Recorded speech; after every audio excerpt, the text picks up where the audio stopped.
Hello and welcome to Strategic Mind, the Pacific and Playing Hardball. This is the episode, the final episode so to speak, the review after 100%. So we have beaten both campaigns, the Japanese one first and then the US campaign. We conquered the Pacific as an Imperial Japanese admiral, and we have defeated Imperial Japan as a US admiral. Yamato, the Japanese one, and Mr. Nimitz, the US one. And I have to say, I had a lot of fun. It was really hard. It is a hardcore strategy game here, so to speak. But it feels like a very, very good experience. And I wish to share my collected thoughts today. So firstly, I am going to explain a little bit what this is about. Then I'm going to give some tips. After, of course, I'm giving an executive summary, so to speak, what the game is about in the first place.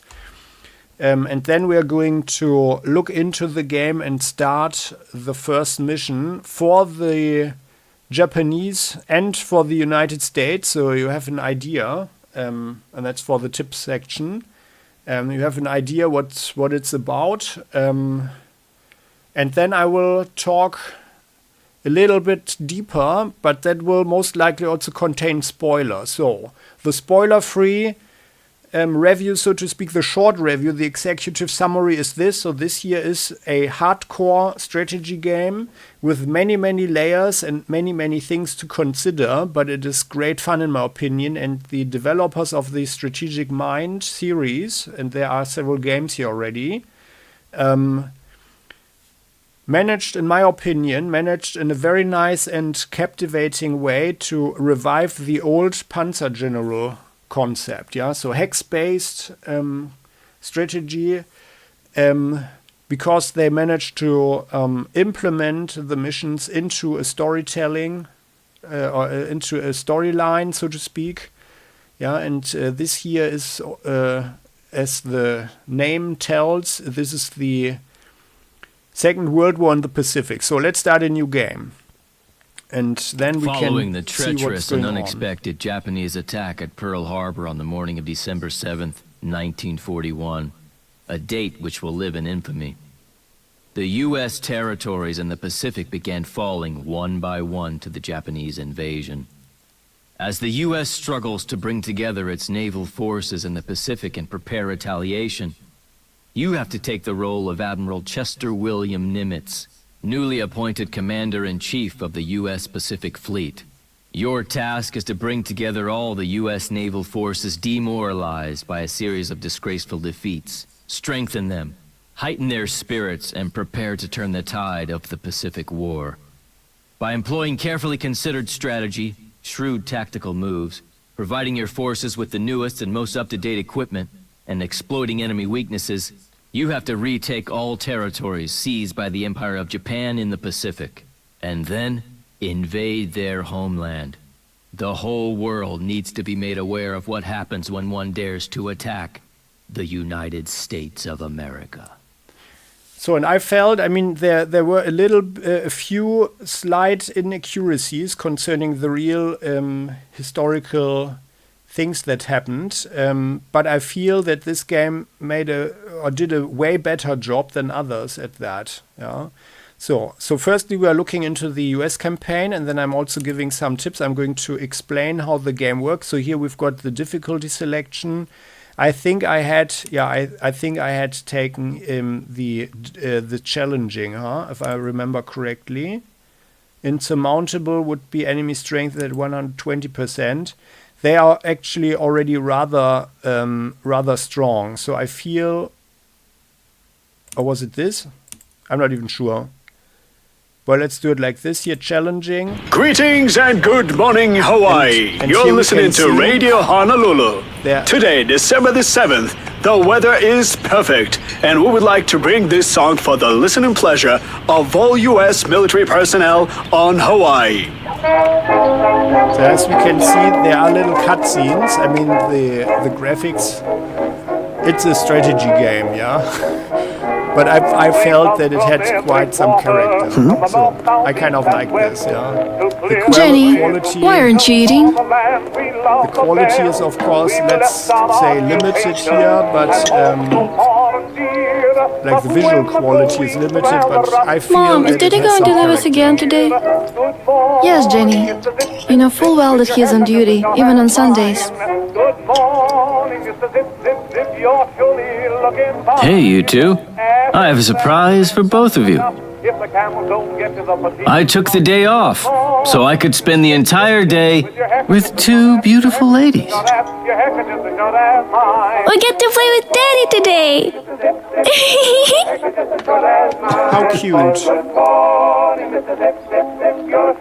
Don't worry. The Arizona will somehow manage without me for one whole day.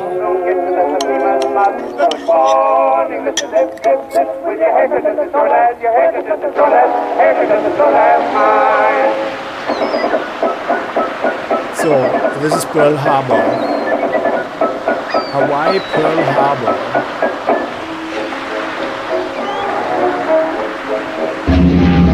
You see them on the highway, you meet them down the pike, in olive drab and khaki. Cutscenes give the context. I personally enjoyed that a lot.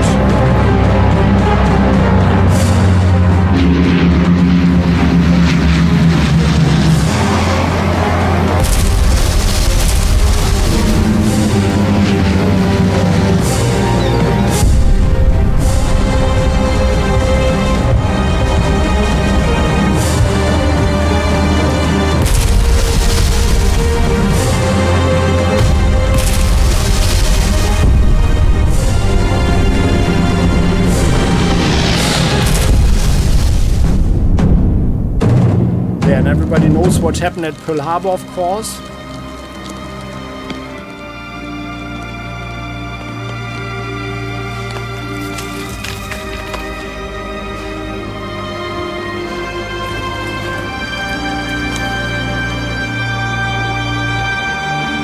Mommy?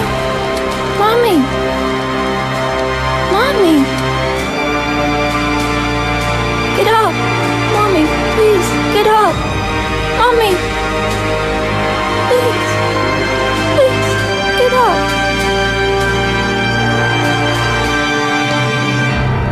Mommy! Please! A tragedy. This is preposterous. Utterly preposterous.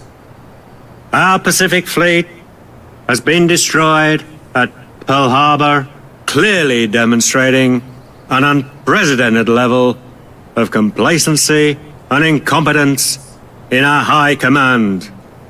On top of all this disastrous news, our territories in the Pacific are being captured by the Japanese daily. Gentlemen, this cannot be allowed to continue. Admiral Nimitz, you are hereby appointed the new Commander-in-Chief of the United States Pacific Fleet. I expect you to fully engage the Japanese and put an end to this nonsense immediately. You must save our nation. Do I make myself perfectly clear? Mr. President, indeed, the situation is dire. However, I'm convinced that decisive actions will swing the balance in our favor. Mr. President, the appointment of Chester Nimitz is the best thing that you could have done to put the Japanese in their place. Together we will protect our country from the Japanese threat.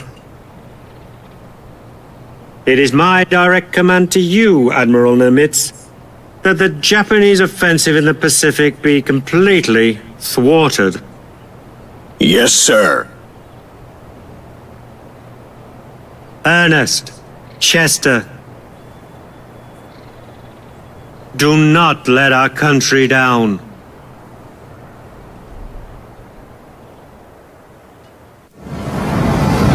Now we know what is expected of us as the players.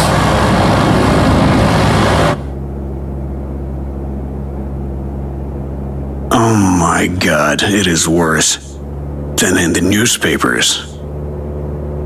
Oklahoma, capsized, 429 dead.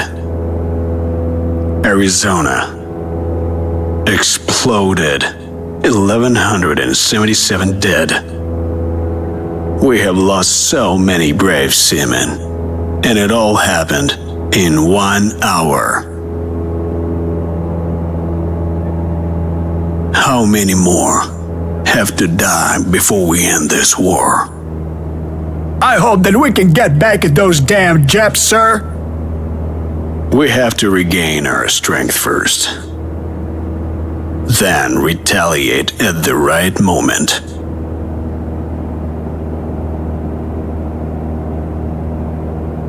And here comes my fleet.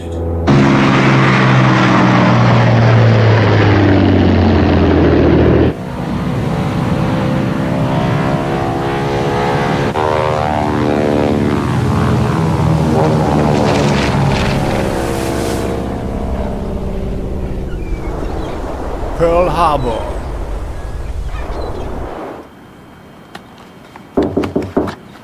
Enter.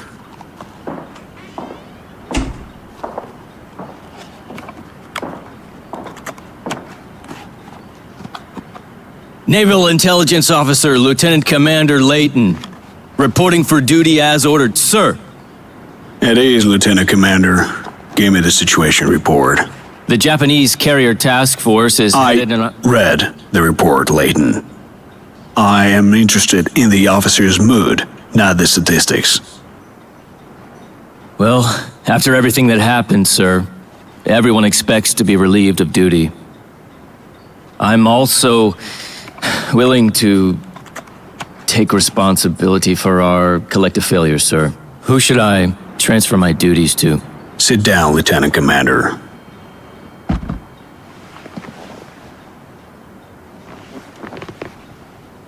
Lieutenant Commander, I've scrutinized the report and the attack on the Pearl Harbor.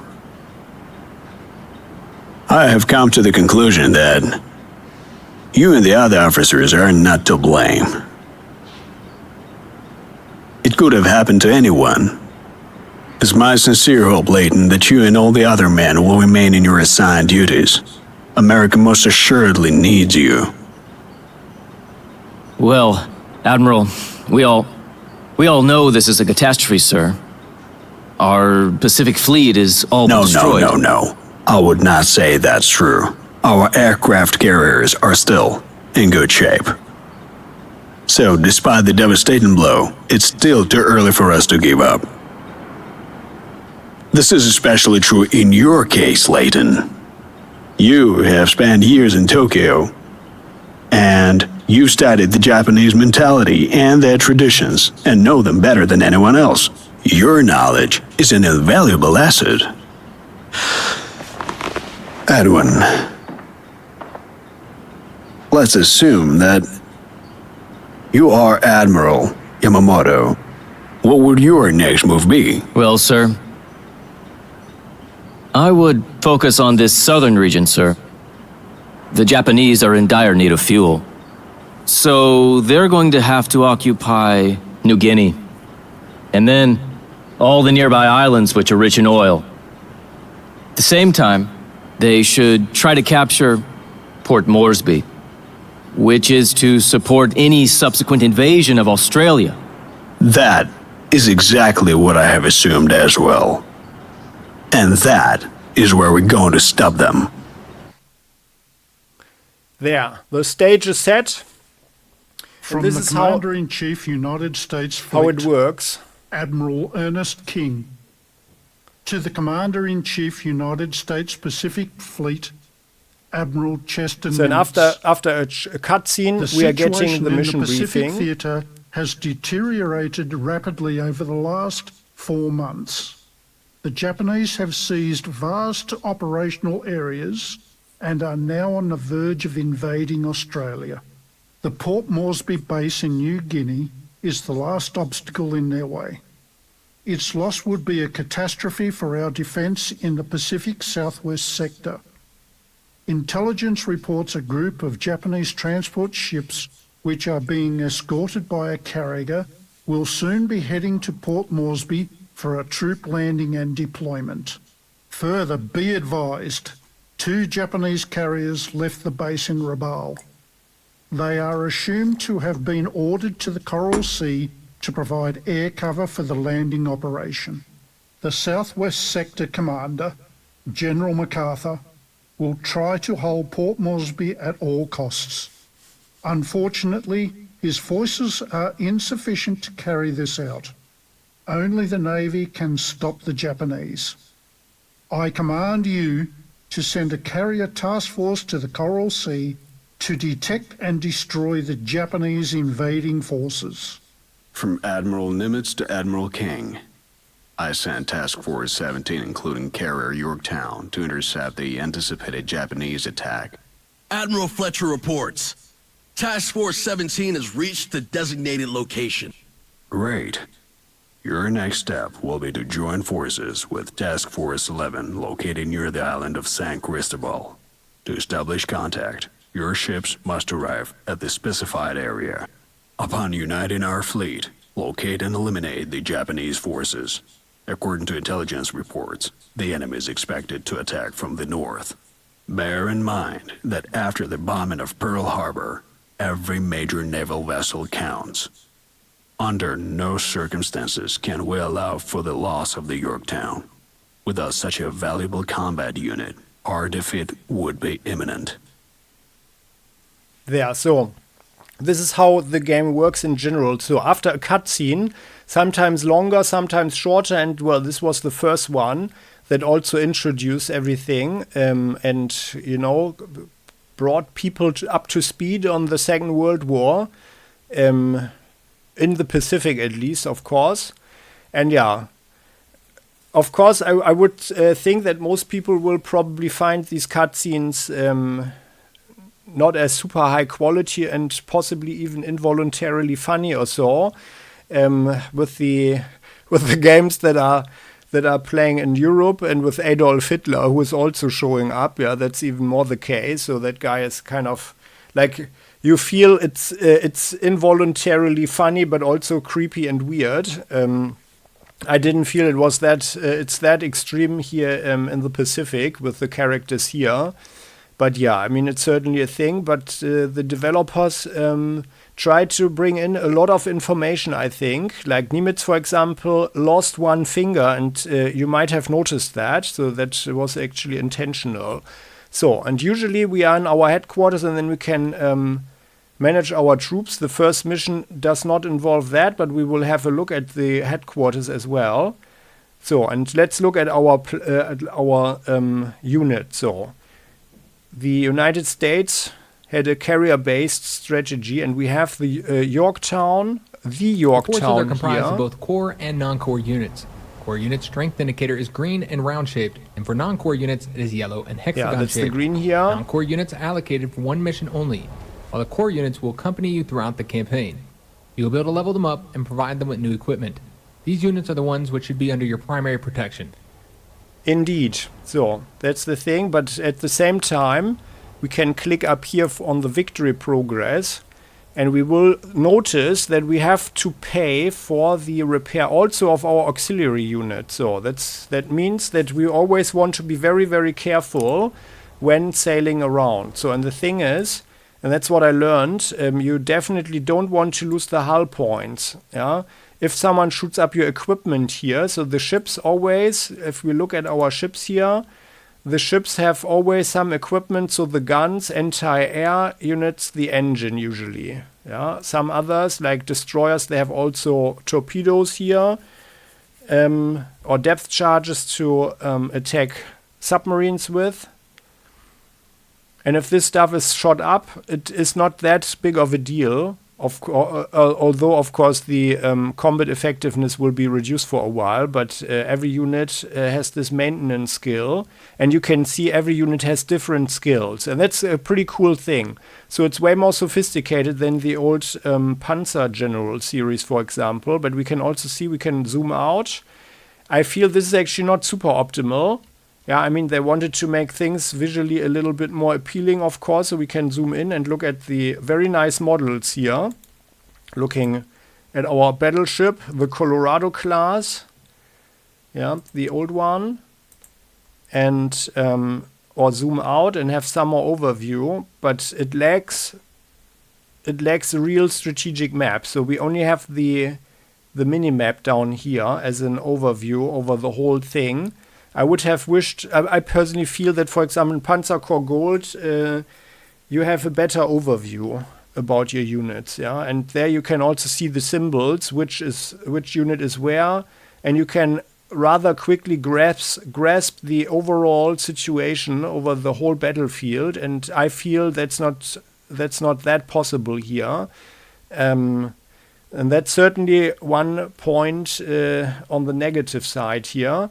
I also did not find that the graphics are super easy on the eye. Sometimes when it's raining, then it's getting really exhausting for the eyes, at least as I found it. But otherwise, I also liked it. Yeah, here during the day.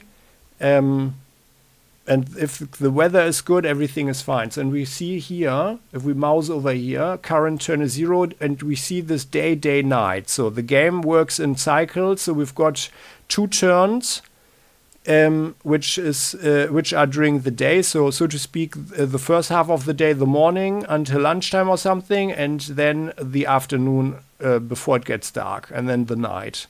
Yeah.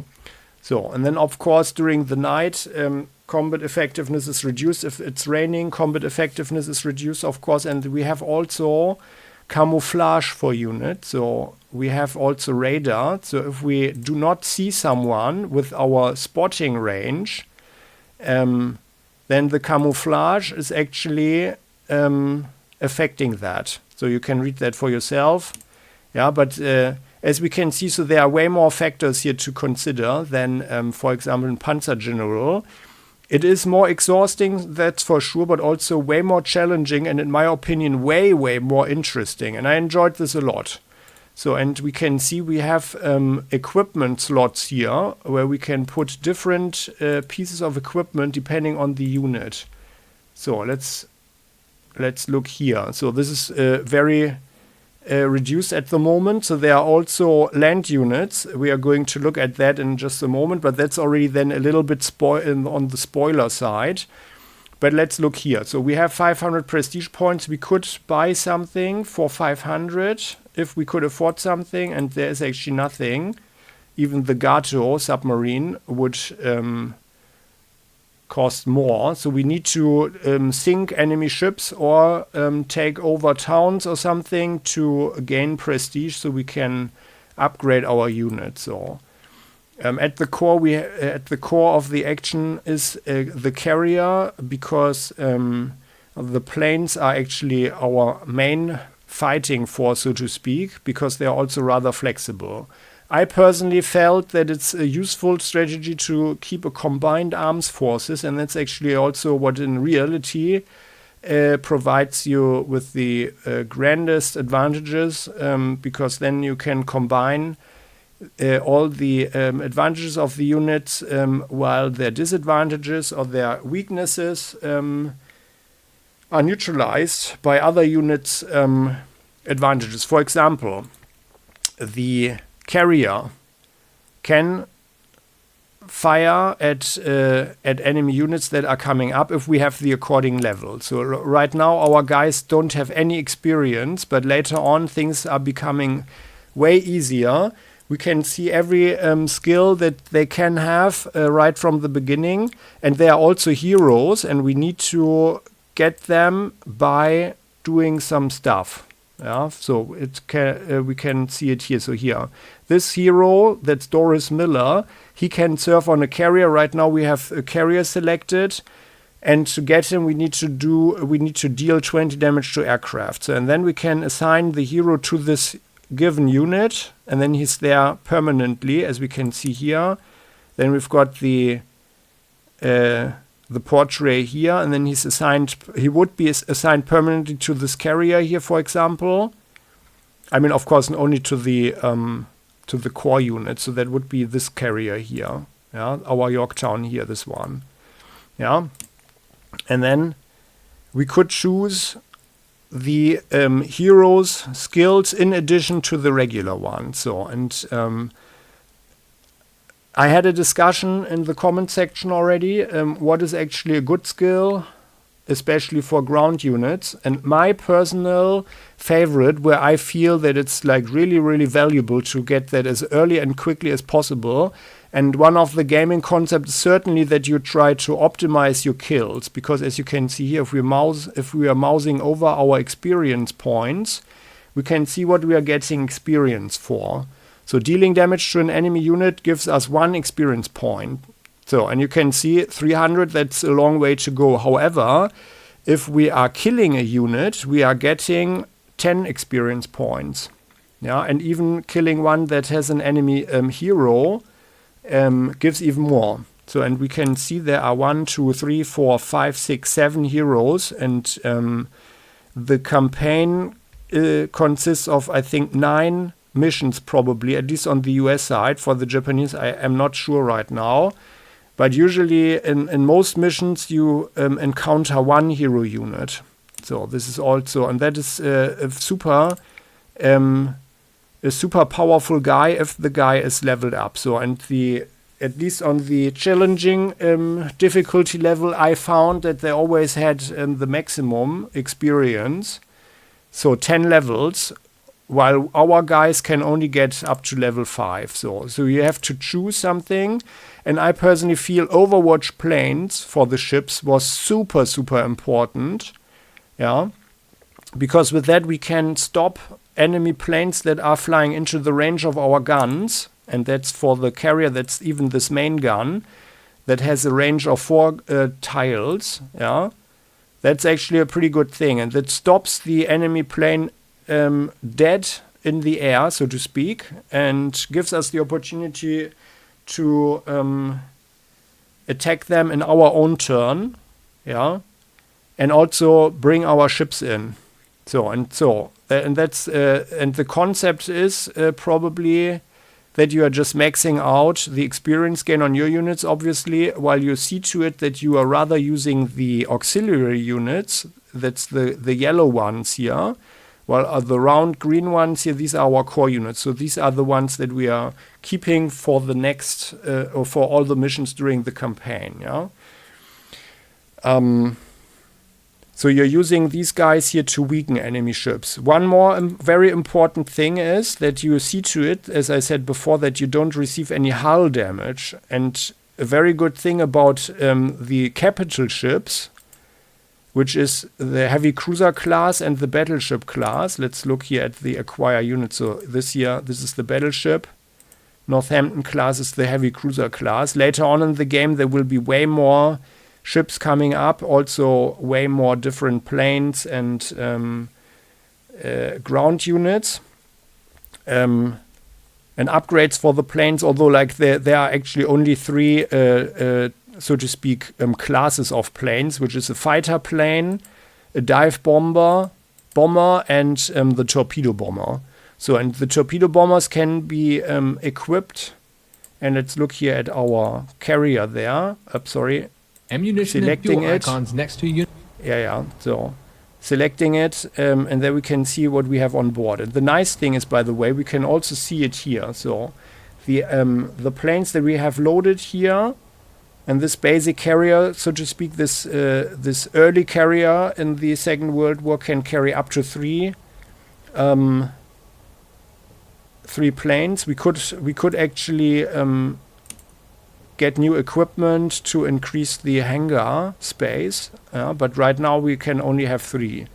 So there are air attacks, possible naval attacks, soft attack against targets like infantry or unarmored units, or hard attacks against armored units like tanks, or for example artillery pieces that are mounted on tracks, for example. Then we've got air defense, so against all units that are attacking from the air, naval defense, and torpedo defense. So, and the bigger the ship, the lower the torpedo defense usually. So you could say it's scissor, paper, rock system, so to speak. Yeah, so battleships are rather weak against torpedoes, while the maneuverable destroyers are pretty good with their torpedo defense. Here you can see 16 plus 8. Yeah, for being a moving target. That's also a thing. So the movement points that each naval unit has are usually or always added to the defense. Yeah, for destroyers, but not for the big ships like the Yorktown. But although no, sorry, it's always like that. Yeah, so for the moving target. Yeah, so which is also one of the reasons why you want to try and hit the engines. So that's a matter of experience and luck to one degree, but there are also abilities, for example, for submarines.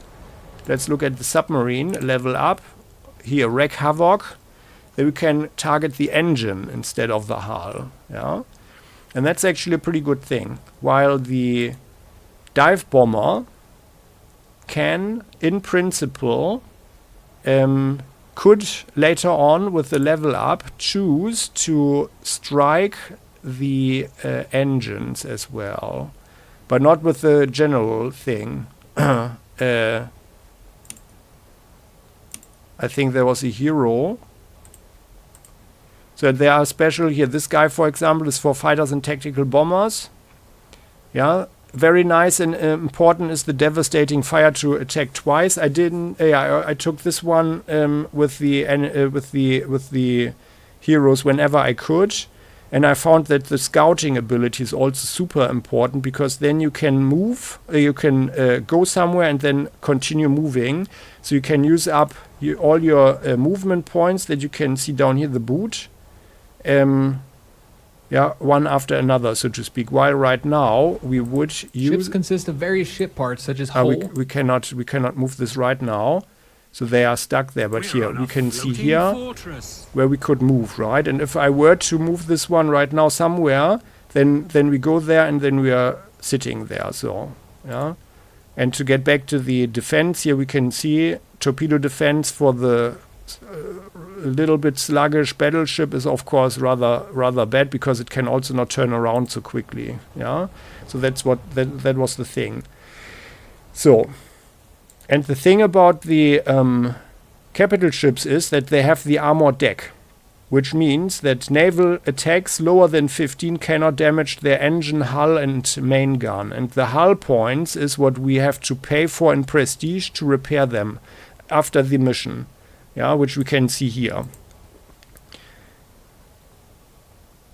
Non-core units repair, core units repair. So, and that can get pretty costly, especially in the beginning of the game, where you really want every single prestige point you can get to upgrade your ships and to get as many ships as possible, of course. However, that is limited by your command points. You have them here. Command points are used by the headquarters to carry out tactical and strategic tasks. So we also have certain abilities as an admiral that we can use, and that are also super important and very, very valuable.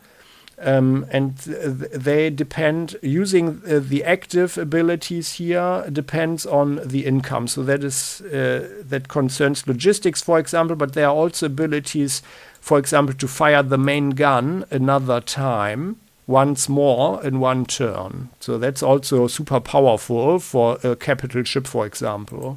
Yeah, and very worthwhile. So that helped me a lot during the campaign. Also to neutralize enemy ships, so they would not give us any casualties or damages. Yeah, so that's something you want to prevent. And my most important tip after the skill selection, yeah, which would be the most important thing, would be the overwatch that the carrier can have, and the destroyers also. The destroyers have different things here, but overwatch planes I personally feel is super important. Yeah, maybe even more important than scouting, but I felt that some destroyers should get overwatch planes first and the other scouting, so they could go back and forth. Engine acceleration gives more movement points, but also accordingly more defense. Yeah, and you can't underestimate the penalty of fighting during the night. So Night Hunter is also quite good, but maybe not as important as the other. So but my personal approach was more a defensive one, because I thought, okay,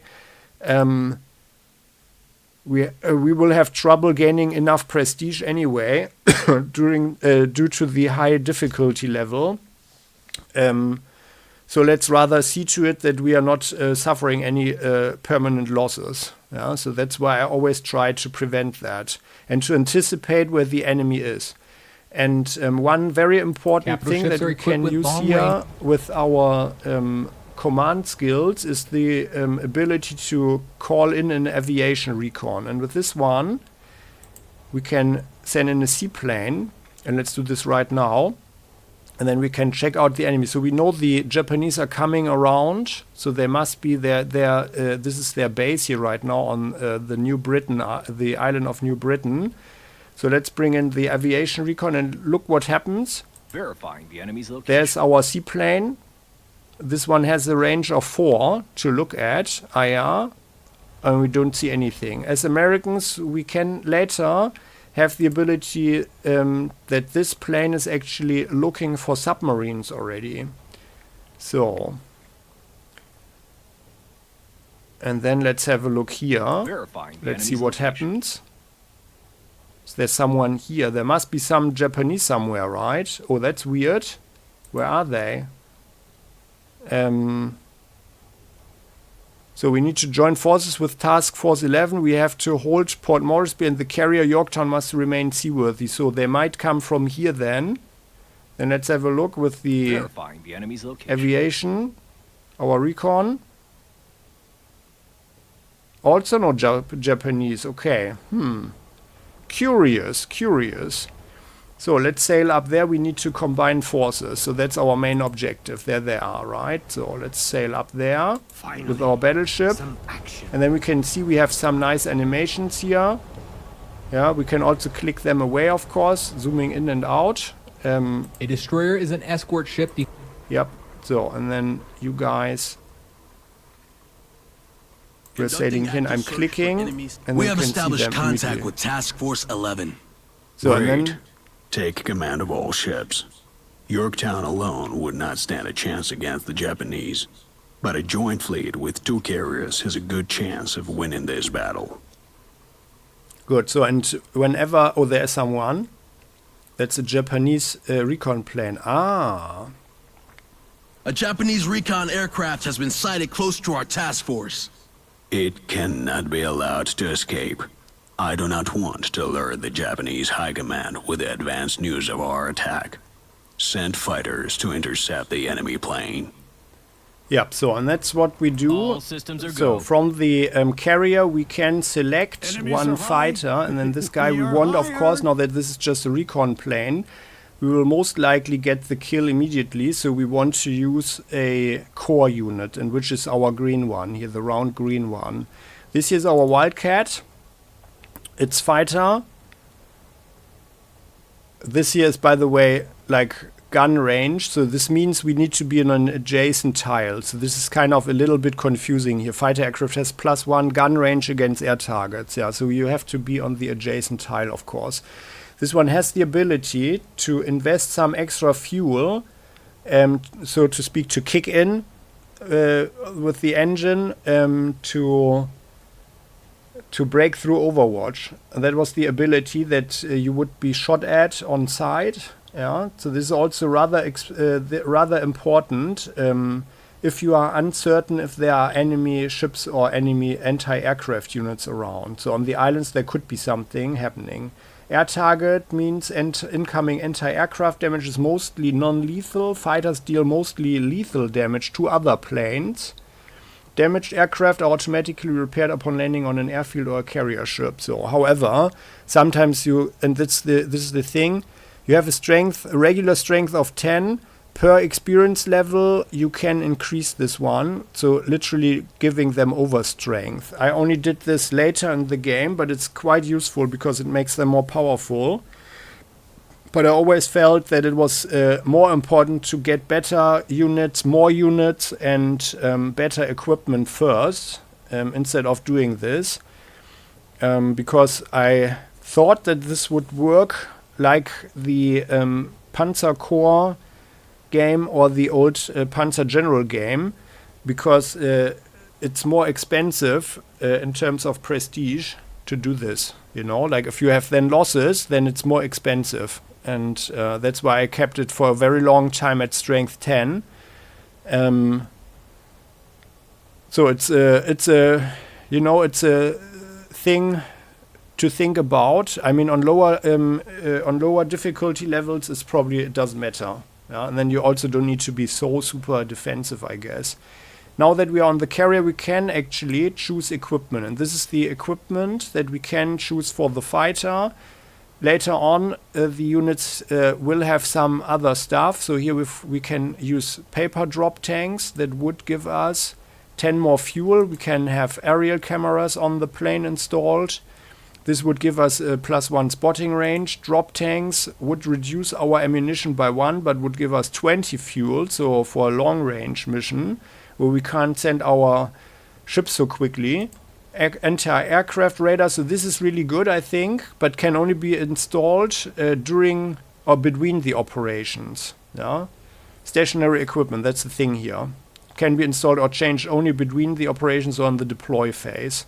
Drop tanks is, and here bombs to make the fighter a fighter bomber and have a better attack against land-based targets, hard and soft attack. Yeah? But also to attack ships on their deck, so to speak. Yeah. So like here, let's have a look at this one again. If the fighter, we just saw it, the fighter has only small caliber, so he can't damage a ship's hull, engine, and main gun. Yeah. So he would actually only reduce the hit points of the secondary gun, the anti-aircraft gun, or on a destroyer. Let's look at the destroyer here. On the destroyer's torpedo tube and the depth charges, for example. So once this is gone, yeah, then the fighter wouldn't do any more damage. So even with the bombs, but with the bombs there is a little bit more damage output, yeah, because as we can see here, it's also +3 naval attack. So that's very worthwhile, and we can install and deinstall this rather flexibly. We can see there's one more slot here, but we need one of these command abilities to unlock that. Same thing with the ships and also land-based units. So then on our dive bomber that can attack ships. Main gun, for example, so we can choose, if we do this, we can choose targets like the main gun. So here it says, dive bombing allows you to choose which ship part to attack, except the hull and the engine. So then we could say, okay, we are attacking the primary gun or the anti-aircraft gun or something. Yeah. And that's also very worthwhile unit, because with this one we could attack an enemy's main gun, so our ships can finish it off without repercussion. No? The dive bomber has rather similar choices. Here we can, in addition, we can use armor-piercing bombs or incendiary bombs, which increase certain abilities, but they cost prestige to use for the more sophisticated ammunition here. I rarely use armor-piercing bombs. They would be used to exclusively deal hull damage, engine damage, and main gun damage. I always felt incendiary bombs were kind of better.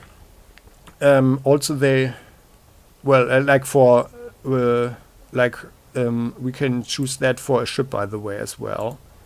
Here we've got the incendiary shells. We cannot change it now, of course, because we are not between the missions for the ships. And that's maybe also a thing where I felt that it's not very convincing why we can't do something during the mission in a harbor, for example. Yeah, if we can outfit other units, why not the ship or the ships? But it's not possible. maybe because it takes longer or something, and on a ship it's also a bigger thing to work on or whatever. Yeah, so and the main advantage of the dive bomber is to choose something to attack. And with this one, we can have the ability, I don't know where it is right now, but there's actually an ability to target the engine as well. Or was it the tactical bomber guy? Impeccable hunch, first strike, overrun. So whenever you have a hero that could have first strike, I would also recommend to take that, because that means that we deal damage before the enemy can react. Because usually it's kind of counted at the same time. Yeah? So the damage reduction or the damage that we cause is only reduced from the hit points on the given equipment of a ship, for example, after the shootout. Yeah, well, on first strike, it could mean that you're already messing up the main gun, and then the enemy can't shoot back properly. It will not harm you at all, possibly. Yeah, so that's the main concept. Every ship has a radar and can detect other ships or planes within 4 hexes. Japanese as well. Yeah, can be useful. And then there are different skills here. Yeah, I'm just mousing over it, but that's actually all rather unchanged. So I would have expected that there was more stuff, maybe also with later ship models, but in general it stays the same. So capital ships, as I said before, most important thing is the armor deck. So you can actually neutralize enemy ships' secondary guns, so to speak. The secondary guns, as you can see here, do only lower naval attack. Yeah, and with the armor deck, you need at least 15 points to damage engine, hull, and main gun.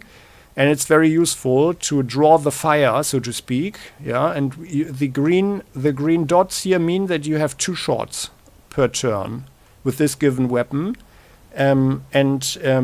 You could say the smaller things will fire first. So the reaction shot will be the secondary one first. Yeah. So the destroyer will always hit you if you are in range, of course, with the torpedo, which means that you usually want to get close in. So you get 1 shot with your main gun off on the torpedo tube.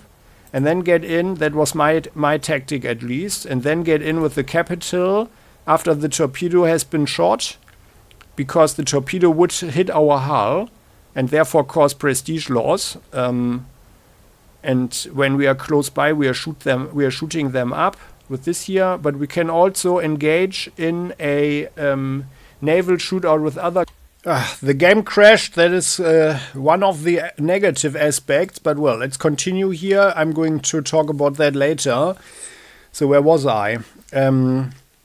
You can get into shootout with capital ships as well, but you don't want them to use their main guns against your ships, obviously, because that will be painful and will cost you lots of hull points. You also don't want to receive any torpedoes. So if you are sailing into the range of their secondary guns, that can only mess up the deck compartments, but not the main gun, not the hull, and most importantly not the hull and not the engine, due to the armored deck on capital ships. Then you can also have a shootout, a limited shootout, let's say, let's put it like that, with capital ships. So one strategy would be to maybe engage them with your main guns, until they use their 2 reaction shots with their secondary gun, and then send planes after them, for example. Because usually the main gun is also damaging the engine, and once the engine has been reduced to at least half the hit points, then the movement points will also be halved. And if the engine is completely knocked out, the ship will be dead in the water and lose its ability to move, which will also reduce the naval defense, of course, and then you can even harm it more. So that's the situation. Aircraft carrier. So let's play this one here just a little bit. We live just so we see some stuff. So Wildcat flies up to this recon plane, and by the way, the last episode of the US campaign showed that we shot down. Oh no, I don't. Oh, sorry. I don't want to spoil that. Yeah. So this here is a recon. Indicated with the numbers above the unit being attacked. The aircraft has been shot down. Great. We made sure he was not able to reveal our location. So and there we go. And now we see that we have different objectives, usually primary objectives and secondary objectives. And then usually the characters are talking a little bit. Yeah, just like this here, a few lines or so. And I personally like that a lot. It gives some flavor to the whole thing. And during the course of the 2 Let's Plays, so both campaigns that you can find on my channel, I also always did some research on the giving battles, because I am a European, a German. You might know that by now if you have watched a couple of episodes on the channel, and you can hear it, of course. So my knowledge of the Second World War in the Pacific was rather limited. And that was another very nice aspect of the game. I mean, it can't cover everything, of course, and doesn't go too deep. But it gives a very nice overview. And what we just learned here with the cutscenes and everything about the background and what happened so far, and with the battles here. So this here is the Battle of the Solomon Sea. Yeah, or the Coral Sea. That's actually pretty nice. So, and let's talk a little bit more about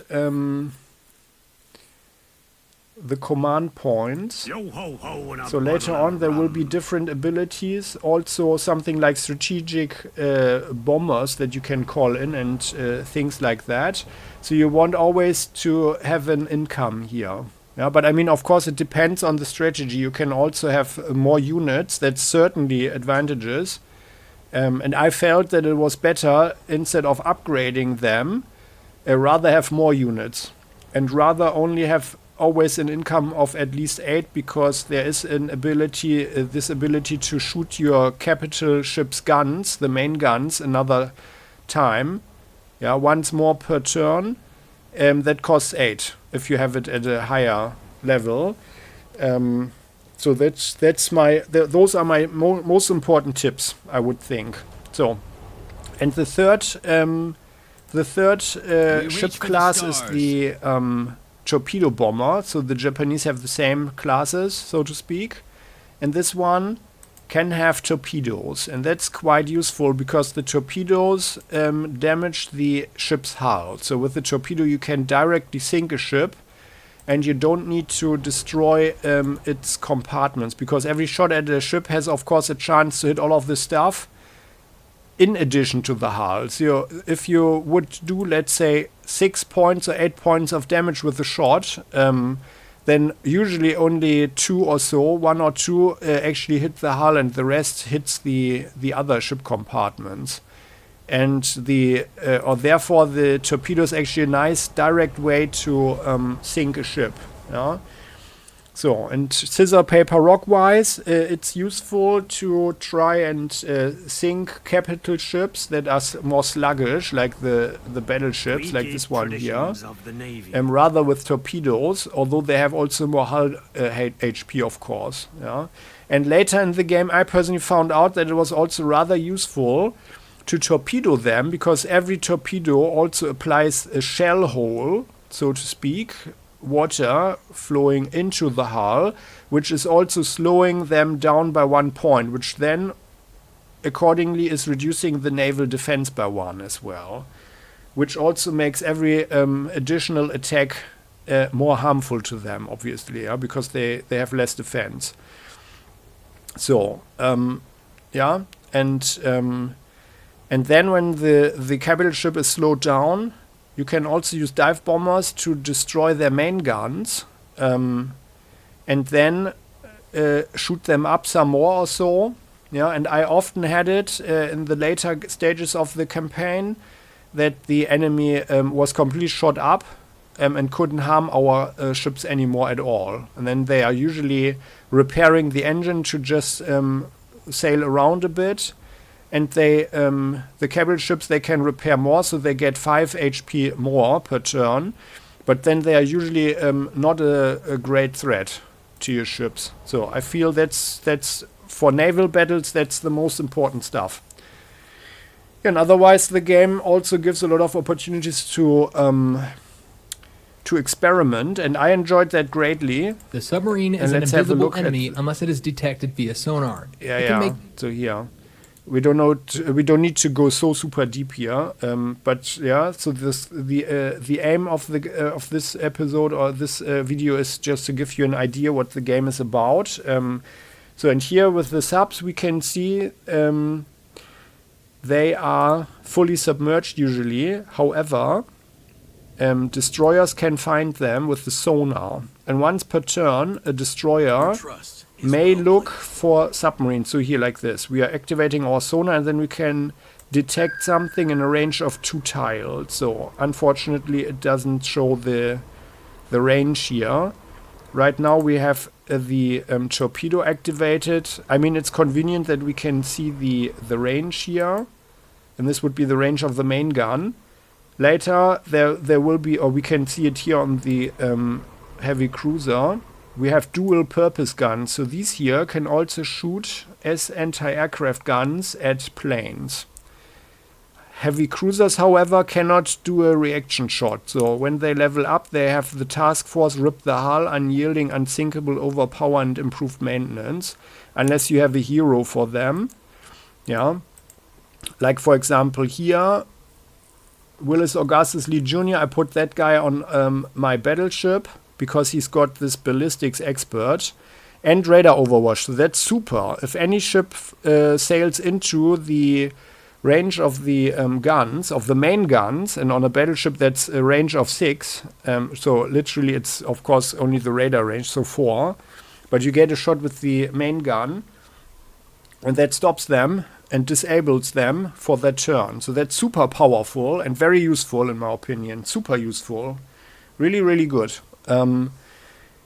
With capital ships, I also found that overpower is really good. Usually planes or ground units that are being shot at get a defense value reduction by 1 that also stacks up.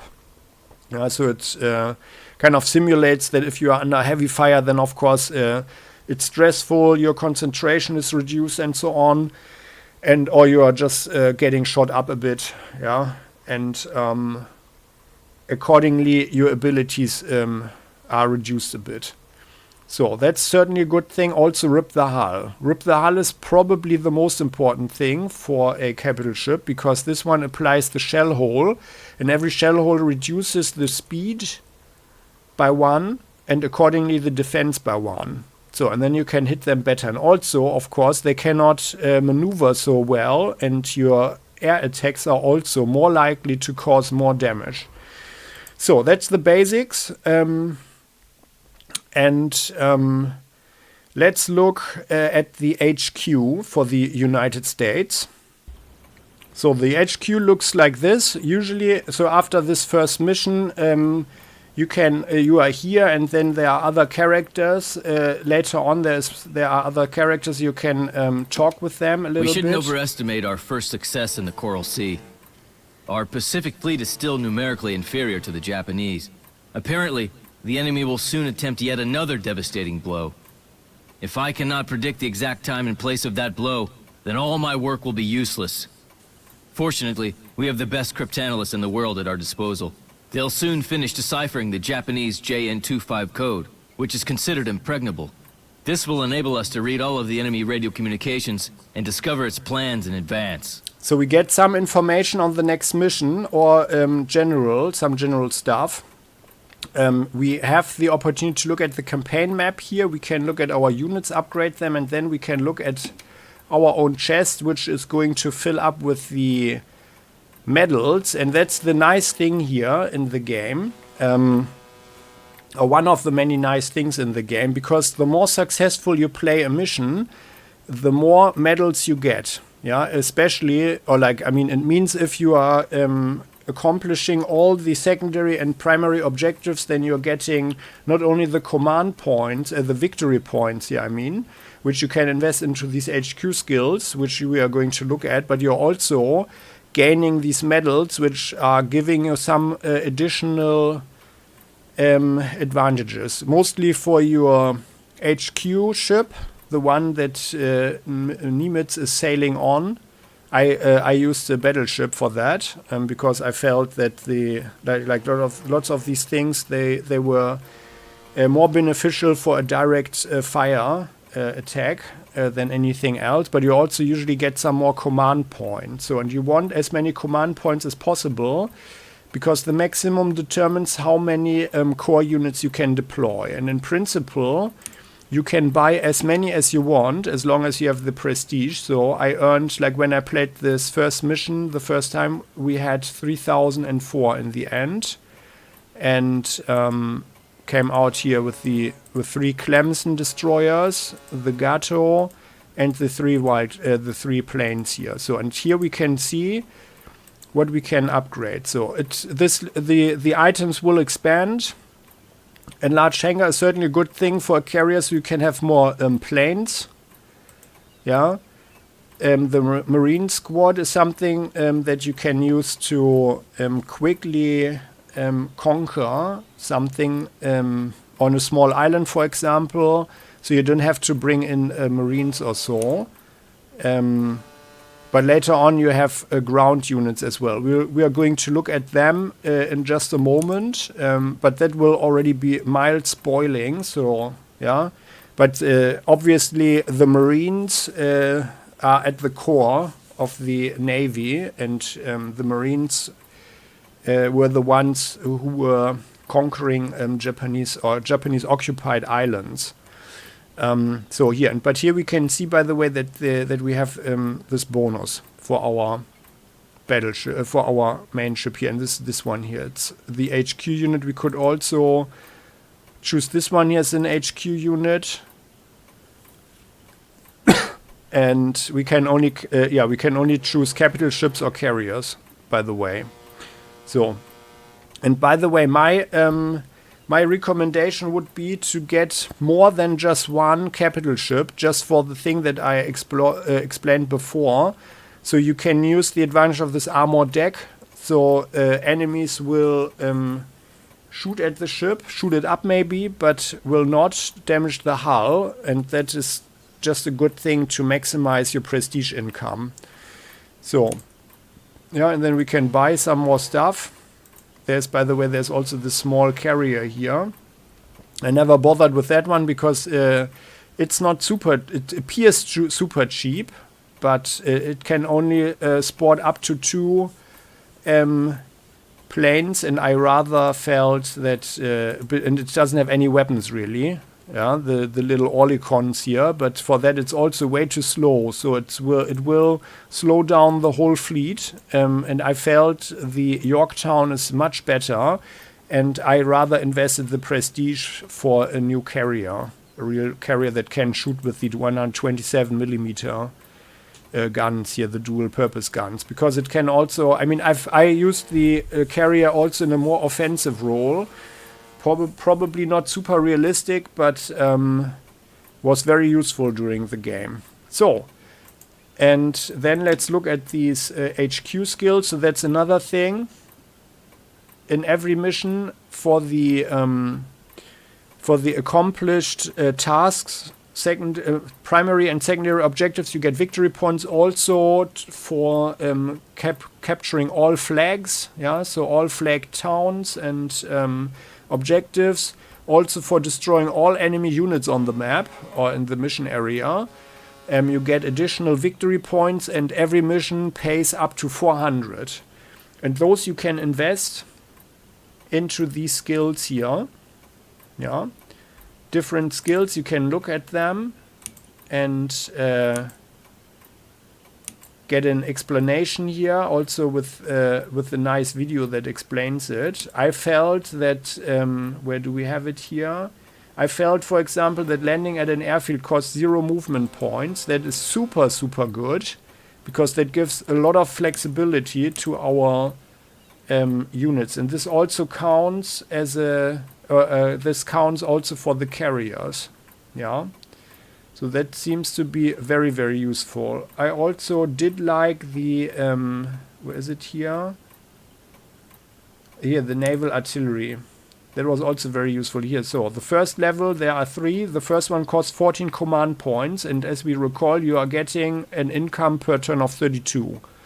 Yeah, or like a given income. Let's put it like that. So, and the better, the more you are progressing, and the more medals you get, the more command points you have. Also, depending on your rank here. Right now, we are vice admiral, and we are going to be promoted.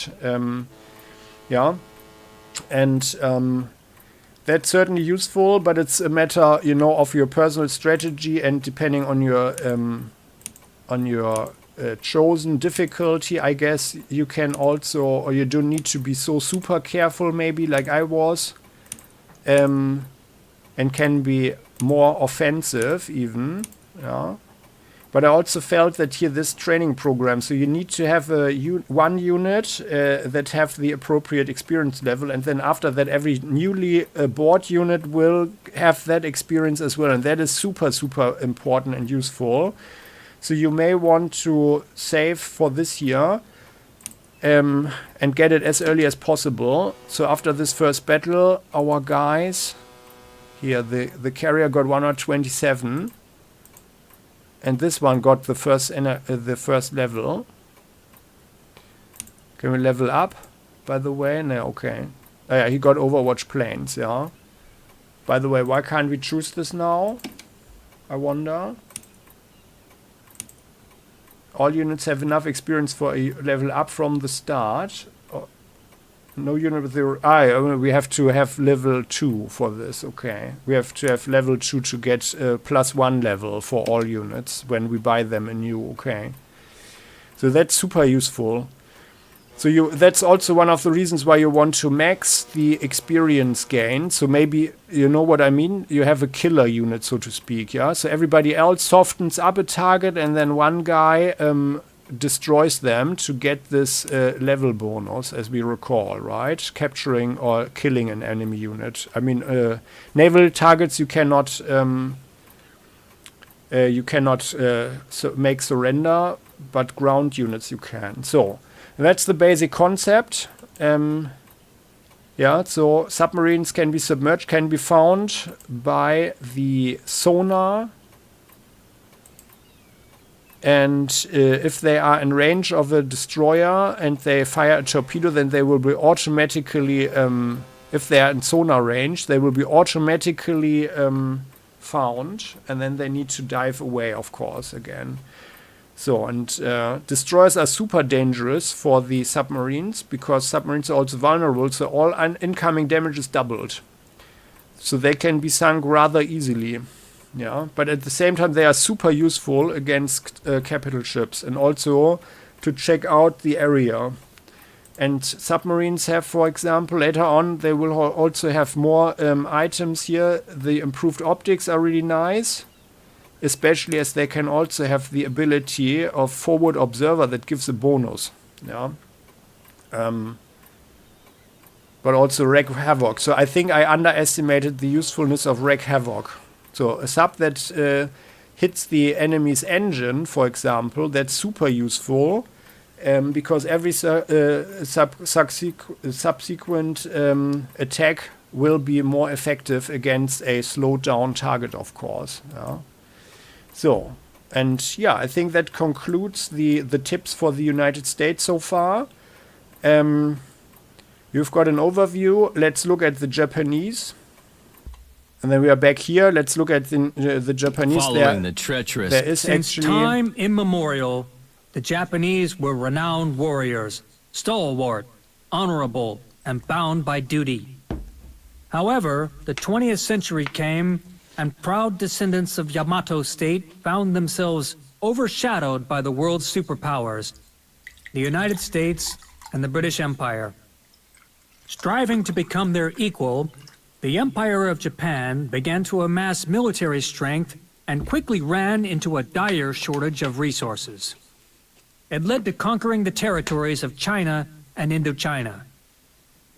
The United States and its allies were quick to react, condemning Japan as a warmonger and putting an embargo on all strategic resources imported by Japan.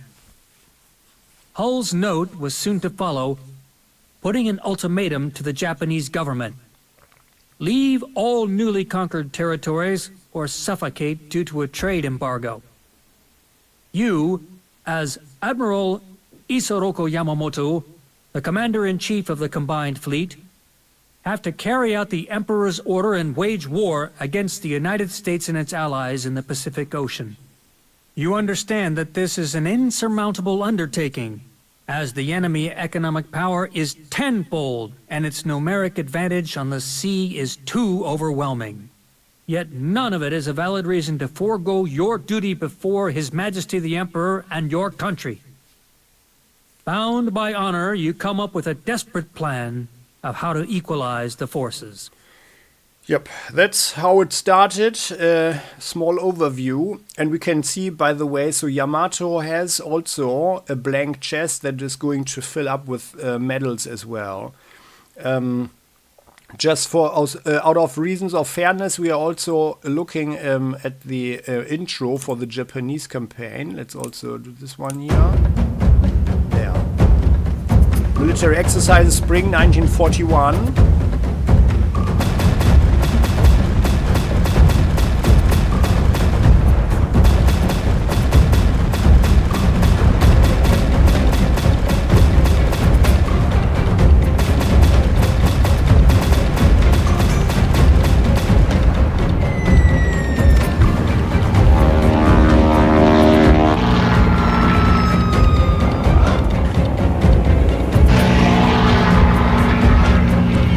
I like how they start this, so this kind of shows us that the Japanese were following the samurai code, so rather fewer but well-trained soldiers or warriors rather. Admiral Yamamoto reporting the results of the exercises. All targets were hit. During the past few months, our pilots have improved the effectiveness of their torpedo attacks significantly. Good. I will personally express our gratitude for their distinguished service. Fighter pilots are asking for permission to use aerobatics during training flights and military exercises. Previously, we have forbidden such training due to a high mortality rate among pilots. Permission granted. If the war breaks out and our pilots are ill-prepared, we will have many more deaths. They should train rigorously. Yes, sir.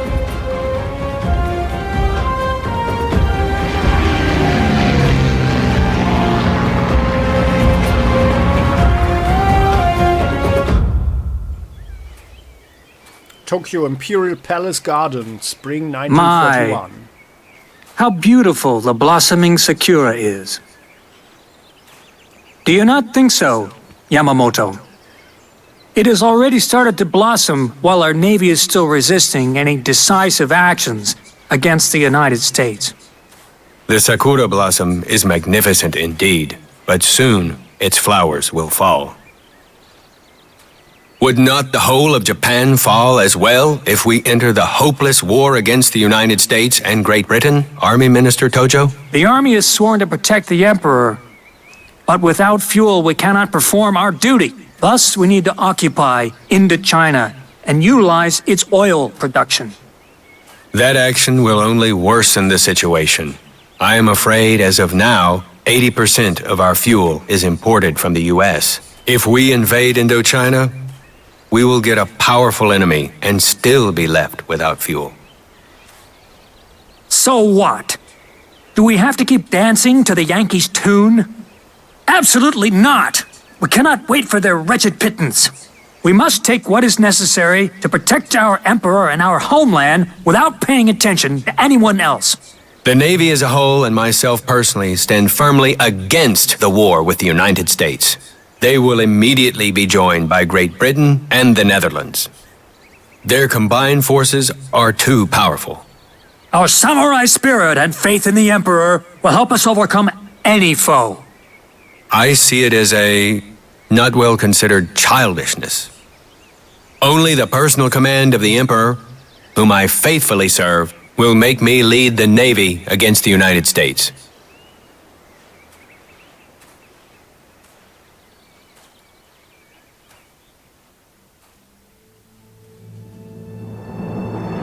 Japanese troops invaded southern French Indochina on July the 28th, 1941. In response, the U.S. government imposed trade sanctions on Japan, including the freezing of Japanese assets in the United States and an embargo of oil exports to Japan. Tokyo Imperial Palace Gardens. The whole November note. 27th, 41. It is preposterous. How many more insults do we have to endure? The Yankees want to keep us on a leash, put us in a doghouse, only to be fed their leftovers. This is equal to a declaration of war. You have become a prime minister, General Tojo, but have not become more prudent. Did you really expect the United States to ignore our occupation of Indochina? A wise man will always find a way to avoid... Admiral Yamamoto, can you not finally understand? If we succumb to the United States without a fight, we will surely become just one more state in the United States, and the Japanese nation will be lost forever. Whereas, if we accept the fight, uneven as it may be, then even if we lose, our descendants will be able to revive Japan and keep on living while holding their heads high. It is not you who will be dying, General Tojo. It is Japanese youth. If necessary, I am more than ready to give my own life for the Emperor, our country, and its future. And who gave you the right to decide for the whole of Japan? His Majesty the Emperor has decreed that we develop and execute an attack against the United States fleet in order to protect our interests in the Pacific Ocean. I will comply with the Emperor's will. I expect that we will officially declare war on the U.S. right before the beginning of our attack. We must not dishonor our country in the whole world's eyes. I think you have a point, Admiral. I will make sure to warn our diplomats. Admiral Yamamoto, the Navy headquarters have devised a plan of attack on Pearl Harbor according to your instructions. Our first air fleet will annihilate the U.S. Pacific Fleet with one decisive blow. I consider it my duty to remind you that I always consider this fancy plan of yours an unjustified gamble. We must proceed with time-tested methods, not some fantasies. Time-tested methods are great if the opponents have equal strength. We, on the other hand, have to make a miracle for Japan to come out victorious after this war. Aye, aye, Admiral. Ogaki, please provide our diplomats with the exact timing of the upcoming attack. They have to make public our declaration of war before we begin the attack. Consider it done. Tokyo Geisha Kawaii Chiyoko House.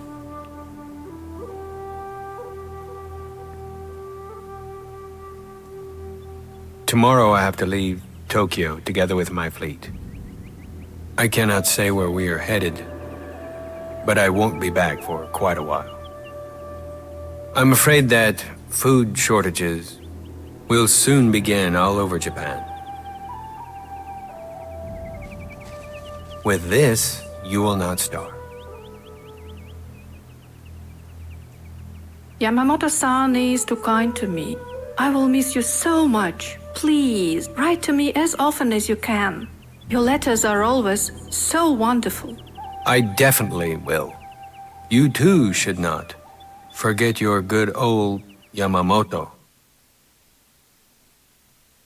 There, and also here the stage is set. From Prime Minister Tojo to Admiral Yamamoto. The die is cast. The great Japanese nation is going to war to protect its sovereign land and legitimate interests from this insidious enemy's assault. Japan has never confronted such a powerful and dangerous adversary as the USA. However, with the help of the gods, we'll carry out our plan. The samurai spirit and willingness to sacrifice will lead us to victory. The Emperor has entrusted you, Admiral Yamamoto, with the combined fleet, as you are the most dignified and skillful naval commander. The fleet is facing the task of great importance, and the fate of the nation depends on your command. Now you must deal a sudden, devastating blow to the enemy, which they will not be able to recover from. I order you to start the operation with full confidence in the power of the Imperial fleet and in the blessings of ancient spirits on your noble mission. Glory to the Emperor! Admiral Chuichi Nagumo, commander of the task force speaking. We are now within striking distance from Pearl Harbor. No activity of the American fleet is detected. I request to clarify the tactical situation and the location of the targets utilizing the latest intelligence. Great, Admiral Nagumo. Now my Chief of Staff, Admiral Matome Ugaki, will provide you with relevant data. According to the provisionally adopted plan, we must defeat the forces of the U.S. Pacific Fleet, concentrated in Pearl Harbor, with a sudden and powerful blow from our carrier-based aircraft. At the same time as the airstrike, our submarines should secretly enter the harbor and torpedo the enemy ships. Unfortunately, both U.S. Pacific Fleet carriers left Pearl Harbor a few days ago. Their current location is unknown. However, according to the intelligence reports, the 8 battleships that constitute the U.S. fleet's essential strength are compactly concentrated in the eastern part of the harbor. In order to weaken the enemy's forces enough, we must sink at least 4 of them. Although, it would be preferable to have all of them destroyed. Also, it is crucial to neutralize American aviation. It is an easy target now, as it is concentrated at the airfields. I suggest you bomb them before the majority of the enemy planes can get airborne.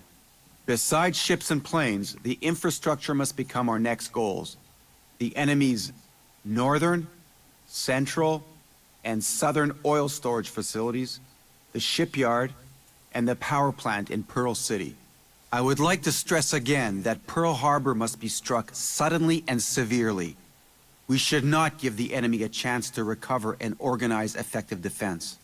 There are radar systems in the north of Oahu. With the help of those, the enemy can see our forces from a distance. This has to be considered during the operation. That's all. Well then, I command to start the attack. And may our ancestor spirits be with us. So, this is the attack on Pearl Harbor. And I personally liked this mission here probably best. That was the most interesting one. Because you really have to do a lot. With rather limited resources and also rather inexperienced units. So the Japanese also start with inexperienced units here. They've got this Kagero class destroyer and the Shokaku class carrier. Let's look at the prestige, what we could buy. So it's in principle, it's always rather well balanced. Yeah. Also here you've got the battleship, and I think you could say there are 3 different tiers of ships, usually. Or you could say tech levels, so to speak, that are probably representing the phases of the war or so. And yeah, it's the same system, yeah? Battleship, heavy cruiser, and they've got 2 different heavy cruisers here, by the way. And we can see the difference is there, but not super high. Especially if you think that it's 450 prestige points more. Yeah, so my yeah, and then they also have the this auxiliary carrier that can only carry 2 planes and a destroyer class and a submarine. the Japanese have the special ability that their subs can actually launch seaplanes, and those are really good. I didn't mention them with the United States, but let's look here at... we don't have a capital ship in this fleet here, by the way. But let's use this. So the capital ships are comprised of both core. The capital ships usually have the seaplane here. That's super useful. He launches a seaplane. It lasts one turn and can be used as a scout and forward observer. We remember the forward observer ability that gives naval attacks and ground-based artillery an additional attack value. So this would work like so. The ship, in this case the submarine here, we've got this I-15 class, sails up. Ammunition and fuel icons next to you. Yeah. So sails up.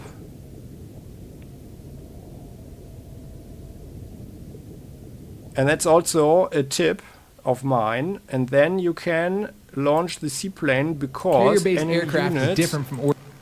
enemy units cannot immediately destroy them if they are launched. However, as you can see here, so we've got the anti-aircraft here. So, and they've got this Overwatch Air. So if we were to fly around now with this one, they would immediately shoot at us, right? Here, this guy, this is the recon plane, the Pete, the Japanese one, with this forward observability. And let's fly around and we will see what happens now. Oh, actually nothing. Oh, they are, because they are so surprised, right?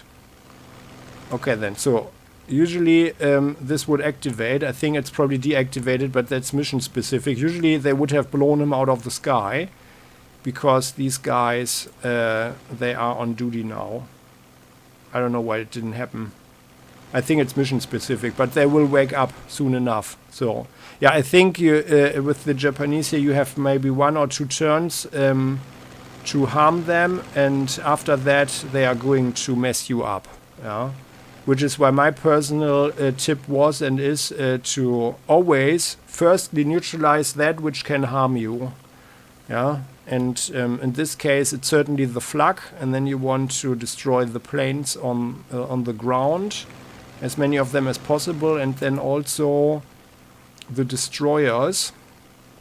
Yeah, and so I really like this mission here, so we don't need to look more into this one here. It's in principle, the principles apply to the Japanese as well.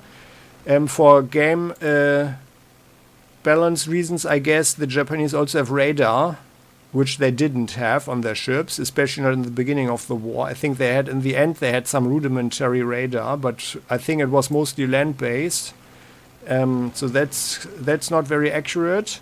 But otherwise, I feel the game managed pretty nicely to grasp the essentials, so to speak, of World War II.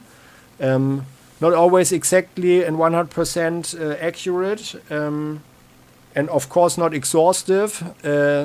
But yeah, I mean, if you are interested in that, also if you want to know more about the Second World War within the structure of these missions here, then you are heartily invited to watch the Let's Plays for both campaigns, because I was always doing some research and talked a little bit more about the battles where necessary. So yeah, and I find that they found a very nice balance of storytelling, telling us about the Second World War, so you learn a little bit about it. You get, all in all, a very nice overview what actually happened there. And I personally found the Japanese campaign somewhat more interesting, I have to admit, because after the first few missions, of course, it became speculative, because we know that the Japanese won the first couple of battles, but then they were messed up, and the United States gained the initiative, especially the strategic initiative. So, yeah, then let's look at the Japanese HQ. So, and here we are in the Japanese HQ that's on the carrier. I do not have the old save game anymore for the first mission, so we have to look at a later one. So this is the first slight spoiler warning. But on the other hand, yeah, I feel it's okay. Yeah? But if you don't want to see this, then this would be, you can see the medals here on our chest already. But then at this point, I would just summarize what I really liked about this game is that it makes your task force management more interesting, in my opinion. So you can personalize your units, especially also your ground units with stuff. Where we're going to look into that, in just a moment. But in case you don't want to see that yet, because the first missions of both campaigns are without ground forces. Yeah, but I like that a lot, that you can actually also adapt different strategies, of course. I mean, I only played every mission once, so like not in that sense that I tried out different strategies, like with different equipment styles or so. But I'm going to give some more advanced tips in just a moment, but that's already spoiling some stuff. But we are going to discuss the equipment a bit. But if you don't want to know that, then this is now before those spoilers. So what I liked is that the storytelling, I did like the characters. I feel that they grasp the characters very nicely. So Nimitz and Yamamoto, they were pretty honorable people, I think. And that's also in line of what I researched myself. Yeah, so like really the good guys that were, so to speak, forced into the situation. And on the United States side, we're thinking of the atomic bombings, of course. And on Yamamoto's side, that he was actually against the war in the first place. And also resisted certain things. So, yeah, I'm just putting it like that because the game is also addressing certain things, like, for example, war crimes, although it's mostly the Japanese war crimes that are being looked at. And everybody knows, of course, that the American West is not that clean either. But, I mean, they didn't do really bad stuff like the human experiments, for example, that the special army, the Japanese army unit committed, or also like massive slave labor and other war crimes, or like what the Nazis did, for example, which was actually literally the same, but on even a greater scale probably than what the Japanese did. So just the ambition of this project here is something that I personally can really respect. Also the abilities, and we can look at the Japanese ones now. Yeah, so we can see here what kind of stuff you can get. You don't need to look at it, but here the skills, the HQ skills. This is also stuff. So it's a bit different from the United States ones. Yeah, the Japanese, I felt, profited from other things more than the United States, I feel. But I felt this amphibious air force, for example, as very useful, because with this you could ship your Marines very quickly to other islands, like with the little plane here. Yeah, getting them over there quickly. Yeah, look here. So if they are in flat area at the sea, then you can have the seaplane. They embark there, and then you can fly them around, for example. Yeah. The aviation recon and different levels. This is the first starting skill. Very, very useful to find the enemy units in the first place. And then also logistic stuff. Some stuff that is giving your units more capabilities, or more this optimization program for more equipment slots, for example, for the different units in the air, on the sea, and on the ground. Better infrastructure repairs. This is also super useful to get your logistics up and running quickly. I didn't use the heavy landing ship with the United States, but I felt for the Japanese it was rather useful to get heavy equipment on the shore, as we can see here, right? Like with landing ships. So that I felt that was really useful. For the United States, it was never really necessary, because for each landing operation they had landing spots. And then, I mean, I didn't feel that was so super convincing. For the Japanese, it was always that you needed to be on a ship and then sail up. I liked that better. It was more realistic, kind of. And you couldn't just spawn the unit, so to speak, on the beach somewhere. Embarkation costs, that's certainly a good thing. Embarkation can happen on a ship, on a plane from airfield to airfield, or on the seaplanes. Yeah, so that's like really a good skill as well. Then the naval artillery, that's a really good thing, as I explained before, to shoot more often with your naval capital ships. With the main guns, but only the capital ships, by the way. No destroyers. Wolfpack with the Japanese, we had that in the end. It was not bad, so that they would gang up and then can attack something together and then gain more movement points, and then you can get away. But my personal tactic was to firstly neutralize, and that's also an advanced tip now, to firstly neutralize the destroyer, so there was a free way for the planes to mess up the capital ships and carriers. And also, destroyers are obviously easier to sink as well, because they only have 10 hull points, while the capital ships have 20 or 25. Then, airstrike is also strategic. Bombardment, we saw that in the United States campaign. I think I never had that for the Japanese. I never felt that this was super useful. And also, if this strategic bomber gets completely destroyed, or like if they have kills, like what we can see here, the kills, then this costs also prestige to repair.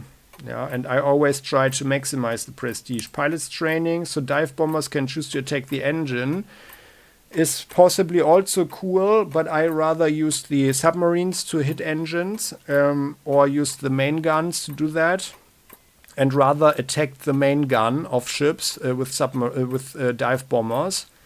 And then, as I said before, the training program here that you can do once you are at level 2, or I think then probably 3 or so for 2 levels. Super useful and extremely important, so your new units can have good skills, especially the Overwatch Air. So, and yeah, I think we've covered a lot. In addition to the storyline, I liked these mechanics here. So it makes the game way more interesting, and we have way more stuff to consider. It makes the thing more complex, more interesting, in my opinion, than the old Panzerkorps or Panzer General principle. You have way more options, but that makes the game, of course, also way more exhausting. And as I said before, the graphics are really not that easy on the eye. So sometimes I felt really exhausted after playing it for a while, especially if there's bad weather like rain or so. You can see that easily in the Let's Play. I'm not going to find a scene now for that. Yeah, but just but that's also maybe an individual thing. So I know from the developers that they actually implemented that to annoy players as an additional obstacle, so to speak, to think about, that the commanders would actually also have trouble identifying enemies. Yeah, I mean, I like the idea, although I feel that this would be more interesting in a real-time game, or on a more tactical level, because here we have the hex-field, and not really seeing the stuff. Yeah, I mean, you can. I mean, I understand the idea, yeah, but I personally, I feel that it should be rather easier on the eyes. Yeah, it's better for the eyes if the eyes are not exhausted after playing this game for 2 hours or so. And with Panzerkorps, I don't feel that exhaustion at all, or to an extremely lower degree. Yeah, and then there are 2 negative aspects about the game, though. That's one of them. So the graphics that I found are It's sometimes really bad for the eyes and exhaustive. And then also the game stability is bad. Yeah, and there were too many bugs for my taste. So sometimes some missions wouldn't really work. You couldn't, something would happen, so you wouldn't get the objective, mostly for secondary ones, but well, my ambition was to get all the medals, and the game also crashes really often, like even now, yeah, trying to make this video here, we had this other crash. I noticed that this could be because of the amount of save games that you have in the game. So that's my tip here as well. I felt it became a little bit more stable if you don't have so many save games. So you should delete any autosaves often enough. I usually saved the game, especially here in the HQ, before each mission. But of course it adds up. Yeah. So it does add up, which is one of the reasons why I don't have the old save games from the early Japanese missions here anymore. So, and that's, but you know, my conclusion is that it's a really worthwhile game. And I'm happy that I played both campaigns. It was a lot of fun, and I really felt that it was a grand accomplishment, especially if we are looking here at our chest, and that's not even everything that we can have, right? And now let's look at the achievements, because that's the argument.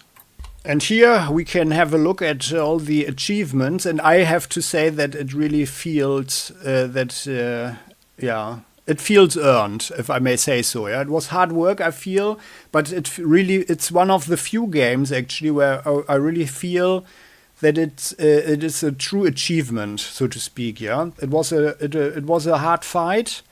And I do feel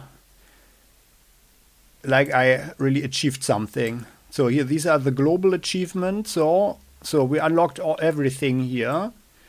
17% Navy and Marine Corps medal. Yeah, I'm just scrolling through, because probably not everybody can see that. Yeah, and I'm also a little bit proud, I have to admit. Yeah. So, and then to come back to the Japanese HQ again. So I've really felt that achieving these medals, that I really felt that was a real accomplishment. So, yeah, and that's my conclusion. I would rate this game all in all not as extremely excellent in that sense that we get above this magic threshold of 85 of 100 points, but I would score it at 82. Yeah? But I felt that for my personal gaming experience, the crashes and also some nasty bugs, for example, also like disarming some civilians, for example, at some point, it didn't work out so well, and that just shouldn't happen. So that's not round enough, so to speak. So it's too rough around the edges in that regard. That might be due to my personal system, of course. So I can't really know what exactly caused that. I know that my NVIDIA drivers for my RTX 3080 system here are problematic. Many other games, especially those that have more sophisticated graphics, seem to struggle. And I also know about other gamers and also tech nerds, so to speak, that are complaining about the quality of drivers. So it's maybe also a driver problem, but in the end it's a product here and it needs to function. So that's certainly, in addition to the exhaustion for the eyes thing due to the graphics and the color choices or something, and maybe the lack of this strategic overview, or like a good strategic overview. Because of that, but despite or due to the really good things, I would give this game something like 82 to 83 points. Yeah, and that's a very good game. I feel it's a very good game. I had a lot of fun here, and it's really cool. And that is the thing. And now for the spoiler. So if you don't want to know anything about the advanced stages of the game, we are looking not at the total late game now, but you can see we have quite some things here. Yeah, we are going to look at the units now. It's not super late game, but it is mid late game, I think. So we could also look at the campaign map. Let's have a look. Yeah, we took everything, right? Oh yeah, we already took Australia. So yeah, and that's the cool thing. Yeah, so it was rather late here already. So let's look at our unit. So then I'm going to talk about the abilities. Yeah, so and the equipment, because there was this discussion, and I found that pretty interesting. What kind of stuff you want. So I felt, by the way, like here, the dazzle camouflage, that can be pretty good, because then with the higher camouflage, especially during the night, the enemy had quite some difficulty to damage your hull on your destroyers in certain conditions. And then, just to send someone in, especially here with Hara, that's the Japanese hero, who is lucky. So this guy here, is this Hara? Yeah, here, this is Hara. So each enemy attack deals 1 less damage to the hull.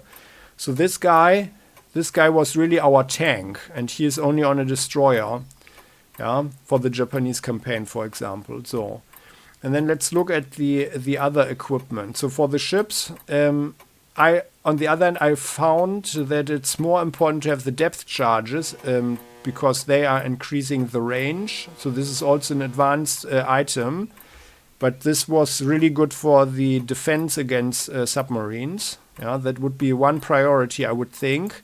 Improved sonar with 120 prestige points, relatively expensive, I feel and felt. But also useful, but you don't really need it, because if you are smart enough with your destroyers, you can actually cover a good area. Yeah, you can cover a good area, and the enemy submarines usually need to sneak up first, or they do sneak up first. So then I felt like for the Japanese, I think I underestimated the night optics. So this is also rather expensive, but it reduces the nighttime attack penalty.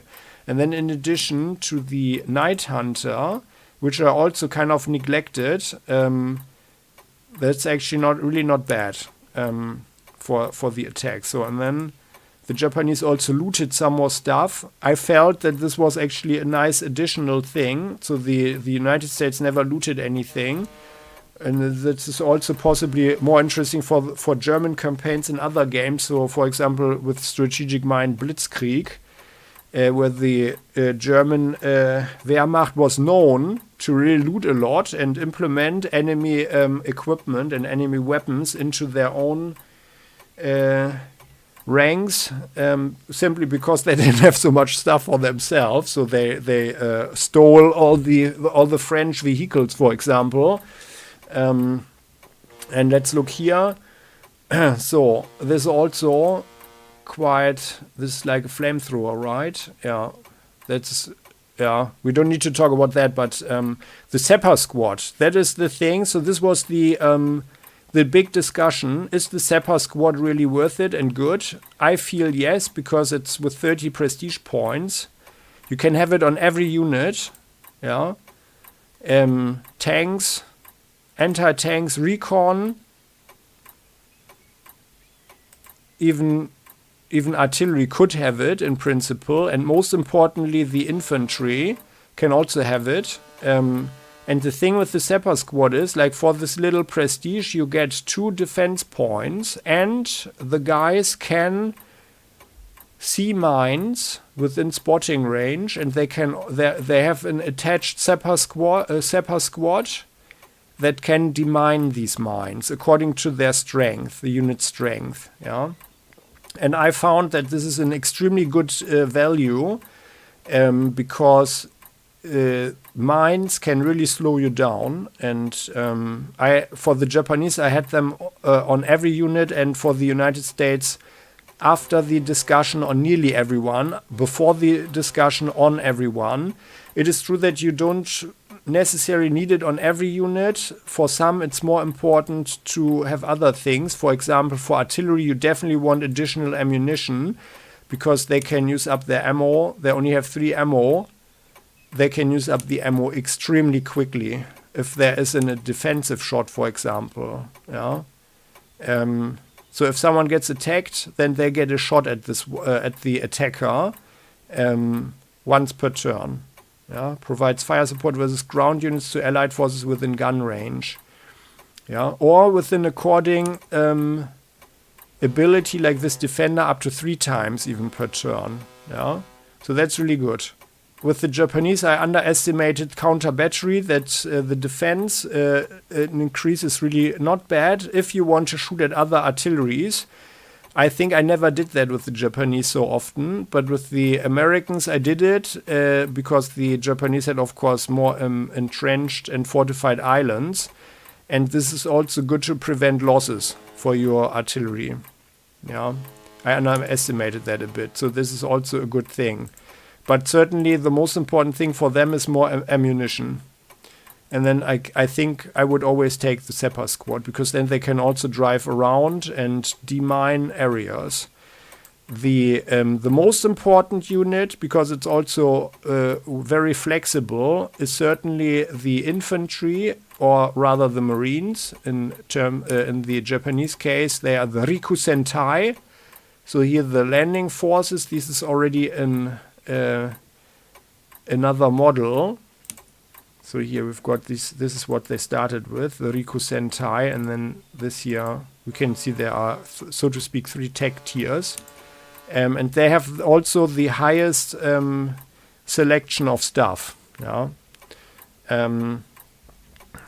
Ranging from cheap anti-tank mines, but I would never attack any tanks with infantry, but rather use planes against infantry, and there the dive bombers come in very nicely there. They have heavy machine guns and stuff. Smoke grenades seem to sound pretty good, but I would rather destroy the enemy. Gunto, enemy units surrender with 1 strength left instead of 0. I think I underestimated this one as well. Because surrendering, that's also an advanced tip. Surrendering units give more prestige than if you just kill them, by the way. But you get the ground taker perk here, the skill. And that's the same thing. And this is also for infantry and tanks. This is certainly a very good thing to have. But I felt veterans of trenches, that's giving your guys a lot of resilience as well. And that's possibly the best, in my opinion. So that's what I went for first. Terrain expert, veteran of trenches. So firstly, veteran of trenches, terrain expert, because this is increasing their defense values. And then, if they are in a forest or so, then usually they can just withstand any artillery barrage as well. Also, infantry has this take cover. Additional +4 defense versus ranged and air attacks. Yeah? So then they are really hard to kill, and you want them anyway. And they are also one of the first units that you can use, and you can ship them through the air. The Japanese are even kind of more sophisticated. They can also be used as paratroopers. I personally am not sure if this is actually historically accurate, but for the game, this makes them way more sophisticated and flexible. So, and then for the equipment otherwise, you certainly want some scout squads, but the mission briefing is usually also telling you that you should bring some scouts. And in addition to the Separ squad, I also really like the flamethrowers, because these give the ability to use your unit strength to attack fortifications. And then you can take over forts super easily and quickly, and otherwise they could hold you up for several turns or so until you've destroyed them.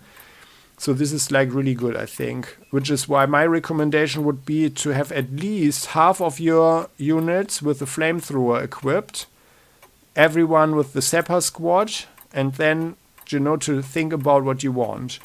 There are some heavy mortars that are also cool, that this can make your infantry into some form of light artillery.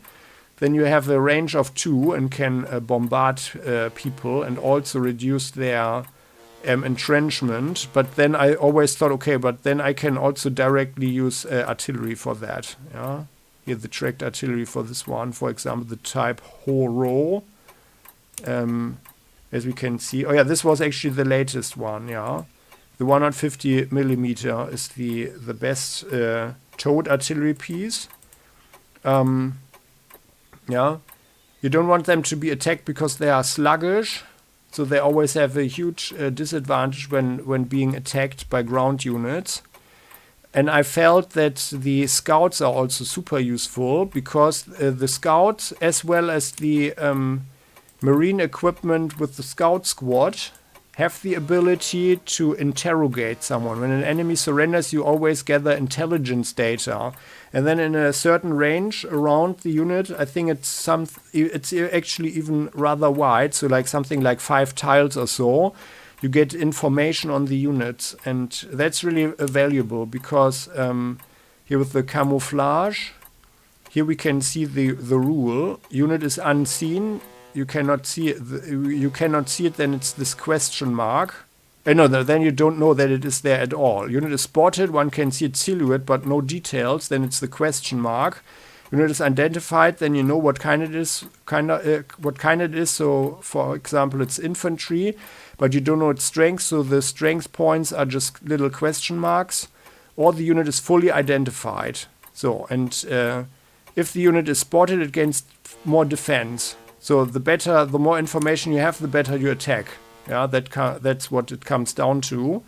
And that's a pretty nice system, a pretty interesting system, which is also one of the reasons why the infantry is so good, especially if they have terrain expert, yeah, and the veteran of trenches, because they also always have the camouflage, and some heroes add up on that one. For example, this guy, this hero here, Hiro Onoda, is a really cool guy with a camouflage expert, and that guy, I think that guy was even better than the American infantry hero. So yeah. So so that's the advantage of the scout squad, but also what you can do with the recon vehicle. Both factions, so to speak, so the United States and Japan have only one jeep, yeah. Like the United States have the Willy, and the Japanese have this here, the Kurogame, where they drive around and look around, and this is the interrogation, what we were talking about, yeah. So gathering intelligence, especially if the enemy is surrendering. So, and I felt that the combination of having these guys with the heavy mortar that gives you a 2-gun range is super useful to soften up fortifications and also keep them out of trouble, because then they don't need to engage in direct fire. Yeah, unless you have a unit already reduced to 0 or shot them up and they have only 1 strength points or something left, and then they can come up and still enjoy this pretty high attack increase. However, it's also heavy equipment. Yeah, if the unit does not have ground transport, it loses the ability to move. Yeah, so if the infantry would have this, you would always have to the need to have a ground transport like this here. Yeah, and then I felt like the trucks here, I felt that they were actually way too problematic. So you should not drive around, because if someone is somewhere and you drive in a transport around, they get a free attack. But what the transports are really good for is that you have also an additional movement point, yeah, even when just marching on foot. So, and that's what I really liked. And the better ones, yeah, this one here has 2 movement points. So the United States have better equipment there, with better stat increases, even with more attack for the infantry. That was really useful to make them more flexible on the field. So those are my tips. I did not experiment too much, as I said before. When attacking tanks, I would rather use a tank or an anti-tank, or bombard them with a dive bomber, and I would not use a weak unit like this here, because then you are just getting shot up. That's why I never used any anti-tank weapons. But of course, you could think that if you can catch a tank in a forest or so, or in a town, then of course a rocket launcher or the bazooka, the American bazooka, like this one here, that's of course not bad, in certain situations. But I felt that in general, the flamethrower, scout squad, sapper squad were more than sufficient, because in my personal strategy, I just used the infantry mostly to mob up, which also kept the losses down. But on the other hand, losses like infantry losses are also rather cheap if you want to be a little bit cynical. And then, it possibly also doesn't really matter that much, and you could also just have more infantry, of course, and then they are also not that much at risk, But I wanted to see everything as well. I wanted to see the performance, which is why we got everything that was available. So, and those are all the tips that I have. And I think most important thing is not to have any losses, or as little losses as possible, obviously. And then you can prevail. So, and I really like this game. It's very good. Not extremely excellent, but certainly a very good one, and I can definitely recommend it. These were advanced tips. I hope they were helpful, and I hope you liked this video. And if you did, how about you show that by clicking the like button? And don't forget to subscribe to the channel, hit the bell to never ever miss an episode again on Playing Hardball. The comment section is all yours as always. You are heartily invited to share your thoughts. And what do you think about this game? Would you like to know something else about this, for example? I would think at this point that it was rather exhaustive. And maybe one more point. So I enjoyed these cutscenes, but they could have been a little bit shorter maybe sometimes. But in general, I felt that, especially like this first one that we watched in this video here,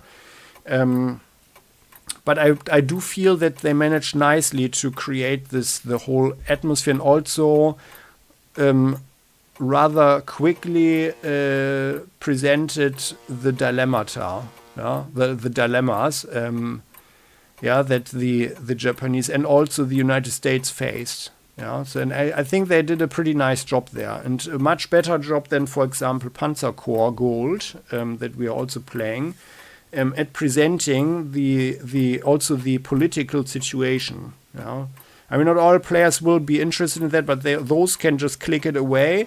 I think I would consider this just as an offer presented by the developers, and I really enjoyed that and gratefully accepted that offer. I like to learn about history, and if you want to do that too, then you are also, and if you haven't watched the videos yet, you're also heartily invited to watch the full Let's Plays for both campaigns, or use them as walkthroughs, and helps to beat a level, because we got everything in every level, so we achieved all achievements. So, and I do feel a little bit proud for that. Not many games where I really have that feeling that I really, that it's a certain accomplishment. But it was fun. So, many thanks for watching. See you in the next video. Bye-bye. Comment section is all yours.